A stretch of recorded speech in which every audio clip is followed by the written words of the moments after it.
Hola amigos, bienvenidos a una emisión más de su programa En Derecho, donde ponemos a tu alcance los conceptos jurídicos elementales. Desde hace muchos años ha iniciadose una lucha, o más bien una lucha social para la legalización de la cannabis y todos los productos derivados de ellos.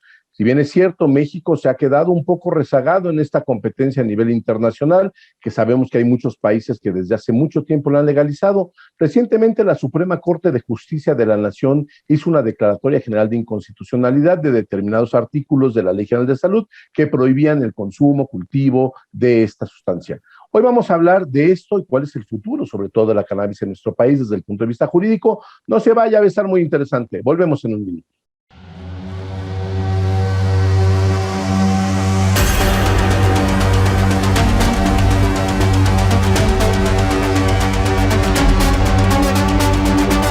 En Derecho, con Carlos González Robles.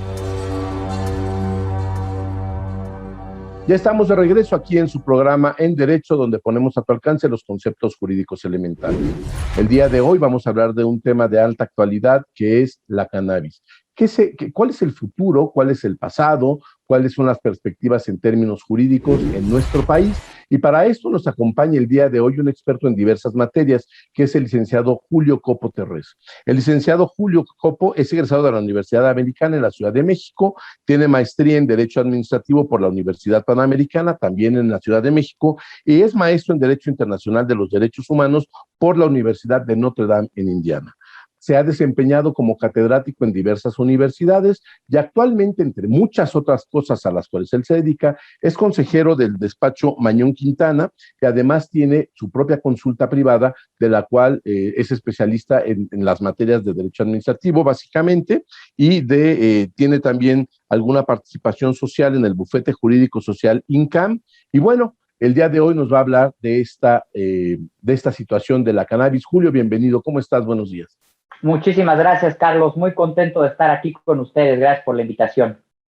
Julio, la cannabis. Pues finalmente ha sido algo muy, ¿qué te diré?, estigmatizado durante muchos años.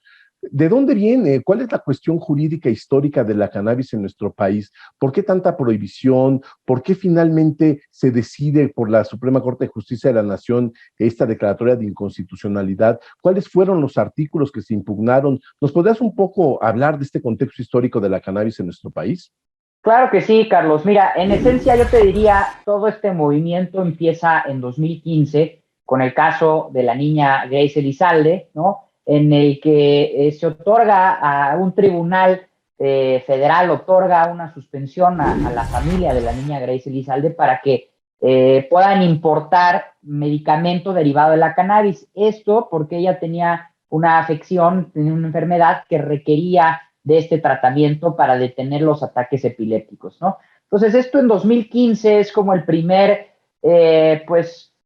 punto de partida, cuando empezamos a escuchar todo el bullicio, cuando se pone un poco en boga el tema de la cannabis en septiembre de 2015, y ya para noviembre de 2015 viene el primero de los amparos que van encaminados específicamente hacia el tema de pues, una autorización para el consumo personal de la cannabis, ¿no?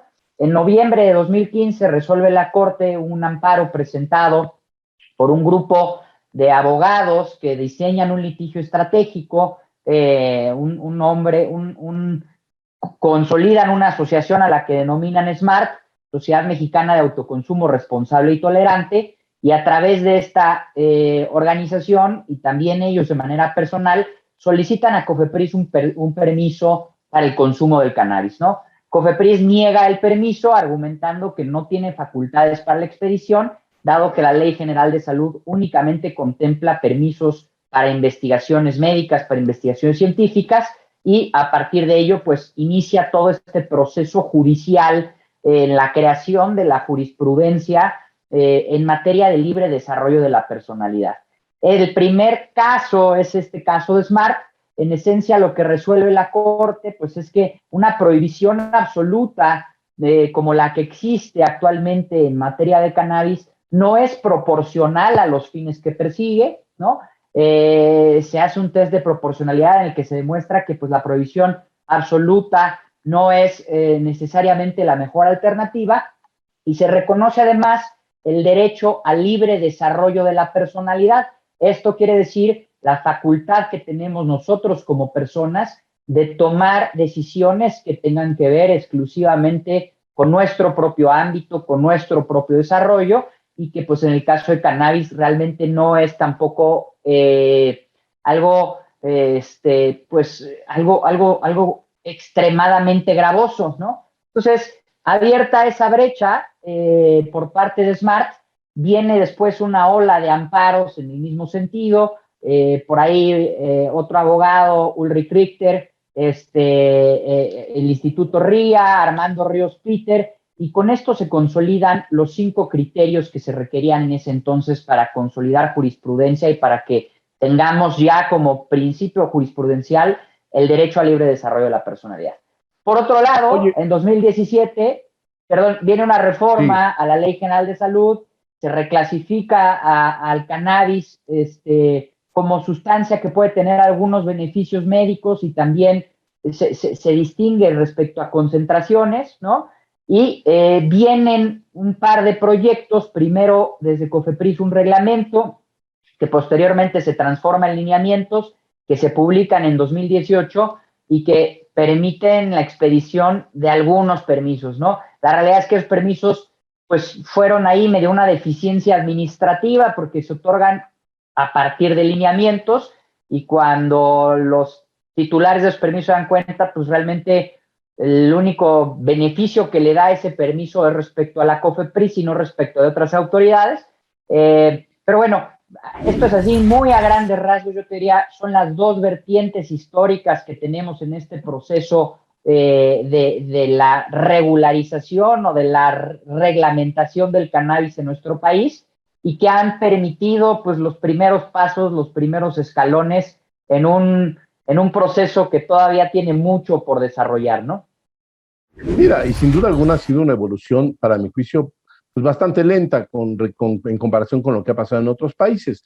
Yo recuerdo cuando nosotros éramos jóvenes en la preparatoria, pues había un rumor por ahí de alguien que vendía marihuana, pero nunca supimos quién fue. Actualmente la consigues en todas partes. O sea, yo creo que esta decisión de la Suprema Corte es un reconocimiento, una realidad que ya existe. Es decir, el consumo de la cannabis, tú te vas a las terrazas de la colonia Roma, de la Condesa, pues ahí hay mucha gente que lo está fumando de manera deliberada.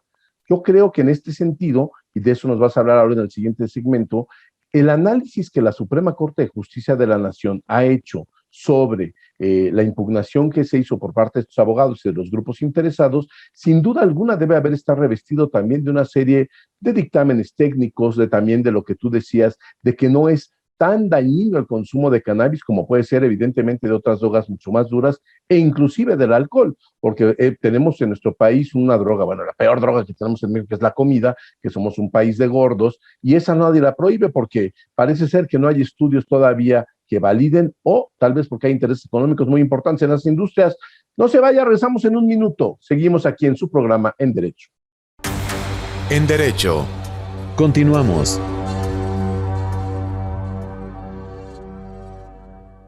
¿Conoces una plataforma de capacitación? IDC Click es un servicio de streaming para tu capacitación en cualquier dispositivo. Resuelve tus dudas en nuestros seminarios fiscales, jurídicos y laborales. Todos nuestros programas de televisión en una sola plataforma. Todo esto en un solo catálogo disponible las 24 horas.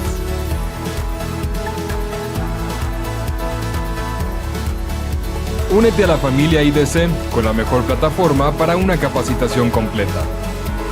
IDC Click, tu mejor opción.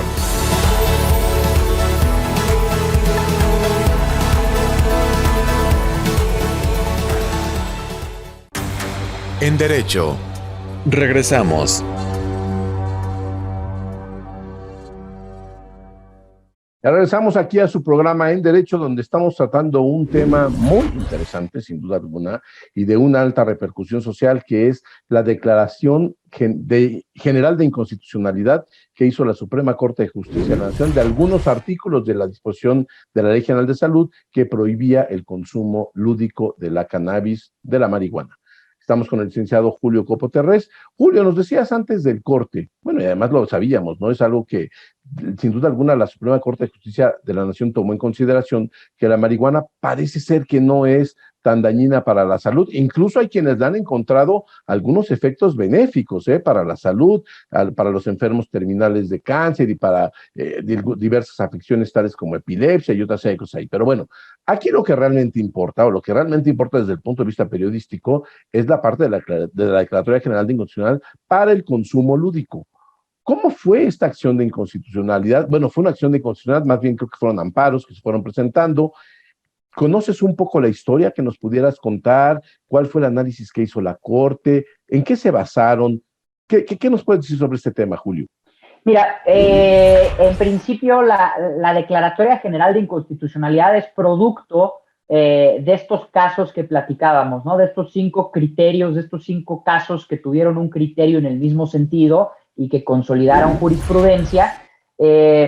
Y parte de lo resuelto en estos casos y lo que sirvió como base para la Declaratoria General de Inconstitucionalidad fue precisamente que se determinó que ciertos preceptos contenidos en la Ley General de Salud eran inconstitucionales. Entonces, conforme al mecanismo establecido constitucionalmente para echar a andar una Declaratoria General de Inconstitucionalidad, en 2018 la Suprema Corte notificó de esta circunstancia al Poder Legislativo para que fuese el Poder Legislativo quien llevase a cabo las reformas correspondientes a la ley, ¿no?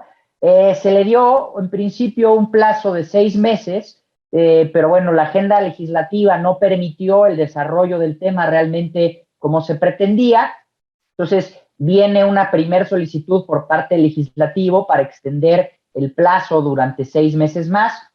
En ese ínter empieza a desarrollarse un proyecto de ley general del cannabis muy interesante, ¿no? Que pretende de cierta forma integrar todos los proyectos que se habían presentado previamente en el Congreso de la Unión en esta materia, en el que empiezan a analizar pues no solamente el consumo lúdico, ¿no? El consumo adulto del cannabis, sino también los clubes canábicos, la investigación médica y científica, la producción, la comercialización, el etiquetado, la importación, la exportación. Y bueno, el proyecto pues se vuelve obviamente también muy atractivo para muchísimos sectores, empieza a haber mucho cabildeo por parte de grupos de interés. El caso es que se agota en los siguientes 6 meses sin que tengamos ley general del cannabis. Se solicita una tercer prórroga, en este caso además esta tercer prórroga se suma a la emergencia sanitaria derivada por COVID. La Suprema Corte vuelve a otorgar la prórroga al Congreso de la Unión y pues resulta que en ese ínter, con esta nueva prórroga, se acercaban ya las elecciones intermedias que acaban de pasar. Era un tema pues que no necesariamente es atractivo políticamente porque hay todavía una parte importante de la sociedad con el tabú, con el estigma en torno al cannabis, ¿no? A reserva de lo que tú decías de que tenemos drogas legales mucho más gravosas, ¿no? El tabaco, el alcohol, el azúcar, el café, pero bueno, el costo político de una reforma de estas, pues es algo que nadie quiere asumir justo antes de una elección y se agota nuevamente el plazo que había otorgado la Suprema Corte para la regulación. Entonces, ante la constante negativa para cumplir con la Declaratoria General de Inconstitucionalidad por parte del Legislativo, la Suprema Corte, conforme al procedimiento establecido en la Constitución, determina entonces declarar motu propio la inconstitucionalidad de 2 artículos de la Ley General de Salud, particularmente... ¿Qué permite con esta declaratoria? O sea, estos pues mira, que declaran... Sí, perdón la interrupción, o sea, creo que el adelante. Es, o sea, se vendió y se cacareó mucho el huevo de que qué bárbaro, un día histórico, pero no podemos olvidarnos que la Suprema Corte no tiene facultades legislativas, ¿no? Pues la realidad lo único que hace en la práctica esta Declaratoria General de Inconstitucionalidad es eliminar una oración de cada uno de estos artículos que decía que los permisos de cannabis solamente se podían expedir para fines de investigación médica y científica. Entonces, eso en la práctica significa que los usuarios pueden acudir al día de hoy ante COFEPRIS y solicitar a COFEPRIS les otorgue un permiso para el consumo adulto, para el consumo lúdico del cannabis, ¿no? Y esto, pues sí, es un paso hacia adelante, sin embargo, es bastante miope o deja de lado lo difícil y lo burocrático que es el trámite naturalmente en COFEPRIS, ¿no? La COFEPRIS, para acceder a ella tienes que tener primero una cita, siempre es muy complicado el sistema de las citas, tienes que presentar un escrito libre, ese escrito libre tiene que ir dirigido al comisionado, y la COFEPRIS frecuentemente cae en la omisión administrativa, ¿no? Frecuentemente no resuelve las cosas que se le presentan y eso obliga entonces a la necesidad de acudir nuevamente a un amparo ahora para pedirle a la COFEPRIS que actúe conforme a lo que se le solicitó originalmente, ¿no? Entonces, se hizo un trabajo muy interesante, particularmente de algunos grupos de activistas, ¿no? Incluyendo a la firma en la que yo estoy. La idea es que queríamos pues, que se reconozca este derecho, que se habilite este derecho a las personas consumidoras y que no tuvieran que acudir a un abogado para poder tramitar su permiso del cannabis. Y creamos una iniciativa que se llama Rola el Permiso, es rolaelpermiso.com, en la que uno puede ir a ese sitio web, puede encontrar los formatos, puede encontrar un tutorial de cómo tramitar una cita ante COFEPRIS y hacerlo como individuo, ¿no? Pero esto no significa, creo que ha habido mucha desinformación mediática, pues ya está legalizada, pues sí, más o menos, ¿no? La realidad es que lo que nos haría falta, yo te diría, es una regulación integral, porque en este caso lo que tenemos es un mecanismo, un caminito muy angosto que hay que transitar exclusivamente para el uso adulto, pero bueno, queda todavía por regular muchísimos otros aspectos, la aportación de más de 5 gramos, los temas penales y todo otro abanico pues que yo te diría de la industria del cannabis como tal, ¿no? Muy bien, Julio, vamos a hacer un corte y regresamos y ahora nos vas a contar de esta iniciativa de ley que existe, Ley General del Cannabis, creo que se llama, en la que nos dirás más o menos hacia dónde se dirige, ya lo que seguramente la gente del auditorio va a tener un gran interés en saber es qué sí puedes hacer y qué no puedes hacer, ¿no? Claro. Puede la policía detenerte, no te pueden detener, puedes andar fumando donde quieras, solo en tu casa. No se vaya, regresamos en un minuto, estamos en su programa En Derecho. En Derecho. Continuamos. Vivimos en un mundo dominado por las tecnologías de la información y la comunicación. Los medios de comunicación mejoran el alcance y el impacto de nuestros productos y servicios. Incrementa tus clientes y gana posicionamiento en tu marca. Anúnciate en IDC y sé parte de los cambios que marcarán diferencias en los medios digitales 2021. Si estás interesado, mándanos el siguiente código para hacer válida la promoción especial que IDC tiene para ti en conmemoración de sus 35 años.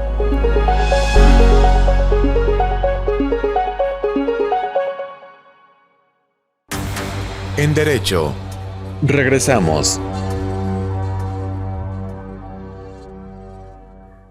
Amigos, ya regresamos a su programa En Derecho, donde estamos hablando del tema de la cannabis en la ciudad, bueno, en el país, en todo México, su futuro, su pasado, su presente. Y ahora vamos a hablar con el licenciado Julio Copo de esta iniciativa de ley que existe, de Ley General del Cannabis. Pues, ¿qué va a pasar o qué es lo que debería de pasar con el cannabis? Porque la verdad es que existe una gran confusión y de eso derivan muchas preguntas. ¿Qué te puede hacer la policía si te agarra con cuánto de cannabis? ¿Cuándo ya te volviste traficante? ¿Cuánto solamente es consumo? Pero primero vamos a hablar, Julio, ¿cuál es el futuro de estas disposiciones normativas que se discuten actualmente en el Congreso? Pues mira, Carlos, yo te diría, es muy interesante que la ley sigue, ¿no?, en discusión, se le sigue adicionando, se le sigue repensando. Creo que hay mucho trabajo de activismo detrás que no lo va a soltar, ¿no? Es este activismo el que está propugnando y propugnando para que se siga avanzando. A mí la ley, tal cual está propuesta en su último borrador, me parece muy interesante. Es una ley que se ha construido de distintas iniciativas en su momento de legisladores como la senadora Olga Sánchez Cordero, ¿no? Y que ha ido tratando de entender la industria de manera integral, ¿no? Es un proyecto de ley que tiene no solamente la regulación del consumo adulto del cannabis, que se piensa, pues, o que se obtenga un permiso, un permiso, ¿no? Ante una dependencia pública, que en su momento se hablaba del Instituto Mexicano del Cannabis, que ahora se habla de la CONADIC, pero bueno, además de esto, aborda el tema, por ejemplo, de los clubes canábicos, ¿no? De la posibilidad de reunirte con un grupo de hasta 20 personas, y que de manera colectiva se dediquen al cultivo, a la cosecha, y a la autoproducción para la satisfacción de esas 20 personas, pero además se mete a regular el tema de la industria, ¿no? Desde la producción de las semillas, de la importación de las semillas, de la siembra, de la cosecha, de su eventual distribución, comercialización, de cómo tendría que ser el etiquetado de los productos del cannabis, qué advertencias tendríamos que tener, cuáles audiencias, cuáles públicos, obviamente pues será un tema exclusivamente reservado para mayores de edad. Es una ley que pretende ser bastante integral, ¿no? Yo te diría, la realidad es que la ley, pues, sin lugar a dudas es perfectible, ¿no? El proyecto de ley es perfectible, pero muchas veces la posibilidad de que sea perfectible se utiliza también como excusa para no echar a andar la ley tal cual está, ¿no? Entonces el problema es que se trata de estar perfeccionando y perfeccionando y perfeccionando, pero pues tampoco se da paso, tampoco se da pie, tampoco se permite avanzar en ninguno de estos temas, porque la ley no termina de concretarse. Entonces está ahí como este limbo jurídico. Algunos senadores hablan de que probablemente quizá el próximo año, ¿no? La realidad es que ha sido una cantaleta eterna, ya no se puede uno comprometer a nada en cuanto a fechas de cuándo, porque todo el tiempo va cambiando, todo el tiempo va modificando.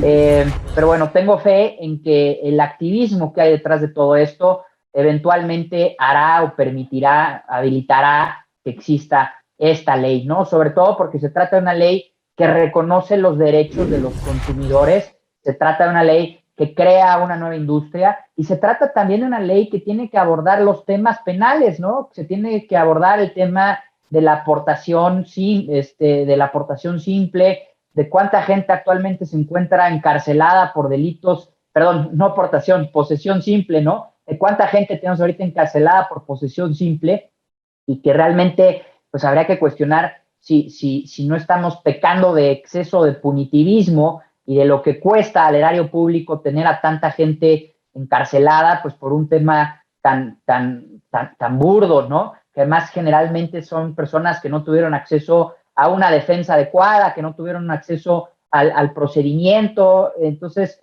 creo que hay todavía un montón de aristas por resolver y creo que por eso la vocación del activista y la vocación de todo esto es hacia una regulación integral. Está muy bien lo que se ha logrado, pero lo que se ha logrado todavía es insuficiente y es deficiente frente a todo lo que queda por normar, ¿no?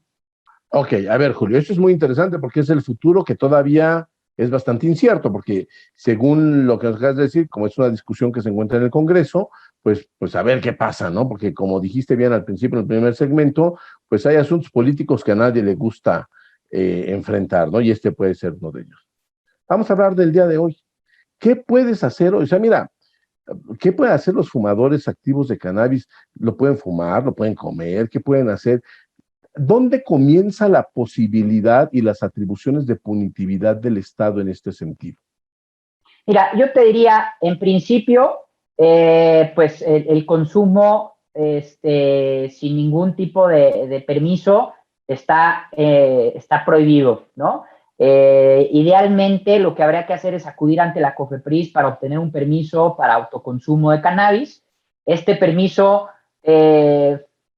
autorizará al usuario al consumo del cannabis siempre y cuando no afecte derechos de terceros, ¿no? Entonces, pues no puedes ir a un concierto y fumarlo, no puedes ir a un restaurante y fumarlo aun cuando tengas tu permiso, porque un poco la premisa en la cual se está estructurando todo esto es que no se pueden afectar los derechos de terceros no consumidores, ¿no? Entonces, desde este sentido o en esta perspectiva, yo te diría, pues ese es nuestro punto de partida, ¿no?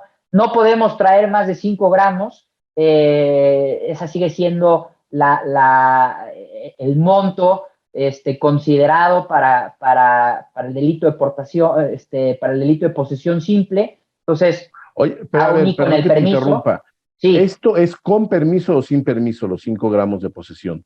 Pues es que no está del todo claro, ¿no? La regla general siguen siendo los 5 gramos. Las características específicas del permiso son para el consumo, pero no se meten al tema tampoco del transporte o de la aportación. Entonces, yo te diría, pues sigue existiendo una restricción de 5 gramos para la aportación, ¿no? De acuerdo. El futuro, sin duda alguna, se presenta, pues mira, yo creo muy interesante, porque además poco a poco en todo el mundo parece ser que la tendencia es hacia la legalización de estas drogas blandas, eventualmente será la de las drogas duras, como ya empieza a pasar en algunos países en Europa. Y creo que tiene mucho sentido porque sin duda alguna este tráfico de drogas es lo que nos ha ocasionado, por lo menos en nuestro país, mucha muerte, mucho dolor, mucha violencia que no nos merecemos los mexicanos.